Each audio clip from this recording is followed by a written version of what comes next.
ঘরে যদি মাত্র ১ কাপ চিড়া আর ১টি ডিম থাকে তাহলে আজকের এই রেসিপিটি একদম মিস করবেন না। খুব অল্প উপকরণে খুব সহজেই তৈরি হবে এমন একটি নাস্তা যার স্বাদ একবার মুখে দিলেই বারবার খেতে ইচ্ছে করবে। ছোট থেকে বড় সবাই এত পছন্দ করবে যে খাওয়ালে আবারও বানানোর আবদার আসবেই। প্রথমেই একটি বাটির মধ্যে ১ কাপ পরিমাণ চিড়া নিয়ে আমি খুব ভালো করে পানি দিয়ে ধুয়ে নিচ্ছি। আর এই ধোয়ার কাজটা আমি অফ ক্যামেরাতেই করেছি, আর খুব দ্রুত কিন্তু ধুয়ে নিতে হবে যাতে করে চিড়াগুলো নরম না হয়ে যায়। শক্ত থাকা অবস্থাতেই কিন্তু ধুয়ে শেষ করতে হবে।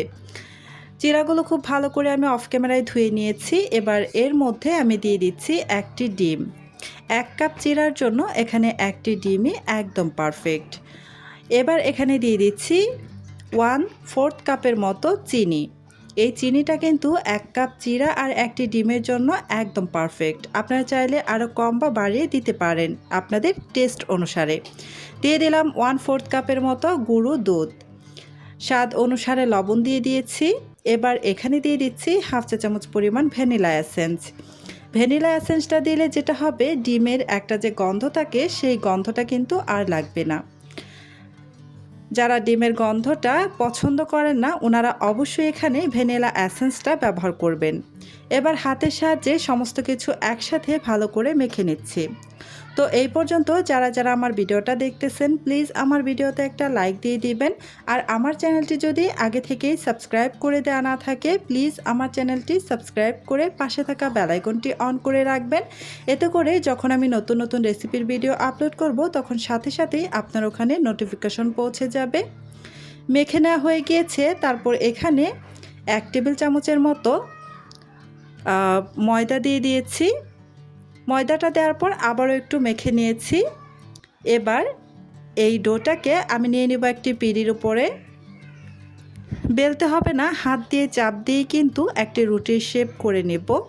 তো সেই জন্য এই ডোটা যেহেতু একটু নরম আছে সেই জন্য হাতের মধ্যে কিছুটা তেল মেখে নিয়ে তারপর এই যে এই ডোটার উপরে হালকা হাতে একটু প্রেস করে নিলেই কিন্তু খুব সুন্দর একটা রুটির শেপ হয়ে যাবে। আমি হালকা হাতে কিন্তু চেপে চেপে একটি রুটির শেপ দিয়ে নিচ্ছি। আমি উল্টে দিয়ে তারপর অপর পাশেও খুব ভালো করে কিন্তু চেপে চেপে রুটির শেপটা দিয়ে দিচ্ছি।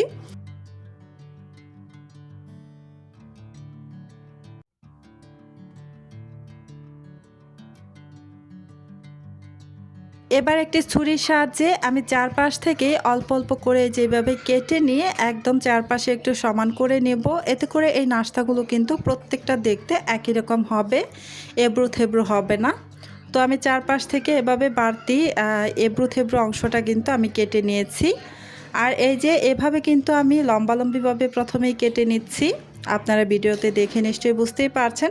তবে নাস্তার শেপটা কিন্তু এক একজন এক একভাবে দিতে পারেন, যার যেভাবে পছন্দ দিয়ে দিবেন। তো আমি এভাবেই নাস্তার শেপটা দিয়ে দিচ্ছি। আমার কাছে এভাবে একটু ভালো লাগছে তাই আমি এভাবেই দিয়ে দিচ্ছি। আর এভাবে করতেও আমার কাছে খুবই সহজ মনে হচ্ছে তাই এভাবে দিয়ে দিচ্ছি। এই যে নাস্তার শেপগুলো কিন্তু আমি দিয়ে দিয়েছি। এভাবেই কিন্তু বানিয়ে নিব। আমি যে সাইড থেকে যে কিছুটা কেটে আলাদা করে রেখেছিলাম এবড়ো থেবড়ো অংশটা, সেটা দিয়েও আমি আরও কিছু নাস্তা বানিয়ে নেব অফ ক্যামেরাতে। তো এবার চলে আসলাম চুলায় একটা প্যানের মধ্যে কিছুটা তেল দিয়ে গরম করে নিয়েছি। এবার এখানে আমি এই নাস্তাগুলো দিয়ে দিচ্ছি। যতগুলো আমার প্যানের মধ্যে জায়গা ধরবে ঠিক ততগুলো নাস্তা এখানে দিয়ে দিব। আর চুলার আঁচ অবশ্যই মিডিয়াম টু লো আঁচের মাঝামাঝিতে রেখে উল্টে পাল্টে নাস্তাগুলোকে খুব সুন্দর একটা কালার আসা পর্যন্ত ভেজে নেবেন। তো চুলার আঁচ হাই হিটে দিয়ে কিন্তু ভাজতে যাবেন না, এতে করে কিন্তু খুব দ্রুত কালার চলে আসবে আর ভেতর পর্যন্ত কিন্তু ভালোভাবে রান্নাটা হবে না। তো আমি এই যে চুলার আঁচ মিডিয়াম টু লো আঁচের মাঝামাঝিতে রেখে একটু সময় নিয়ে উল্টে পাল্টে ভেজে নিচ্ছি। এক পাশে খুব সুন্দর একটা কালার চলে এসেছে, আমি দুই পাশে খুব সুন্দর একটা কালার আসা পর্যন্ত ভেজে নেব। খুব সুন্দর একটা কালার কিন্তু অলরেডি চলে এসেছে। এবার আমি এগুলোকে নামিয়ে নেব তেল থেকে তেল ঝরিয়ে। তো এই যে দেখতেই পাচ্ছেন কতটা লোভনীয় লাগছে দেখতে, খুবই সুন্দর হয়েছে দেখতে। এই নাস্তাগুলো দেখতে যতটা সুন্দর খেতেও কিন্তু খুবই মজার। তো এই নাস্তাগুলো আপনারা চাইলে কিন্তু একবার হলেও বাসায় ট্রাই করে দেখতে পারেন। আশা করছি আপনাদের কাছেও কিন্তু ভীষণ ভালো লাগবে। এই যে এক ব্যাচ আমার নাস্তা ভেজে নেওয়া হয়ে গিয়েছে, এবার আমি বাকি যে আরও এক ব্যাচ নাস্তা হবে সেগুলোকে আমি ভেজে নেওয়ার জন্য চুলায় প্যানের মধ্যে কিন্তু দিয়ে দিচ্ছি। আমি আর তেল ব্যবহার করিনি, সেই তেলের মধ্যেই কিন্তু আমি আবারও দিয়ে দিলাম। তো এই নাস্তাগুলোকেও কিন্তু আমি চুলার আঁচ মিডিয়াম টু লো আঁচের মাঝামাঝিতে রেখে উল্টে পাল্টে ভেজে নেব।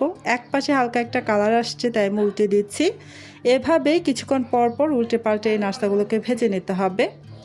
দুই পাশেই যখন খুব সুন্দর একটা কালার চলে আসবে তখন আমি এই নাস্তাগুলোকে নামিয়ে নেব। দেখতেই পাচ্ছেন দুই পাশেই কিন্তু খুব সুন্দর একটা কালার চলে এসেছে, তাই আমি নামিয়ে নিচ্ছি। আর এই কাজটা কিন্তু অবশ্যই চুলার আঁচ মিডিয়াম টু লো আঁচের মাঝামাঝিতে রেখে তারপর করবেন। তো এই যে সবগুলো নাস্তা আমি নামিয়ে নিচ্ছি। এই তো মাত্র 1 কাপ চিড়া আর 1টি ডিম দিয়ে তৈরি হয়ে গেল দারুণ মজার ও মুখরোচক নাস্তা। বাইরে থেকে দেখতে যেমন সুন্দর, খেতেও তেমনই অসাধারণ। একবার বাড়িতে বানিয়ে দেখুন, আশা করি সবাই খুব পছন্দ করবে এবং বারবার বানিয়ে খাওয়ার আবদার করবে। রেসিপিটি ভালো লাগলে লাইক কমেন্ট করে জানাবেন এবং এমন সহজ ও মজার রেসিপি পেতে চ্যানেলটি সাবস্ক্রাইব করে পাশেই থাকবেন। আল্লাহ হাফেজ।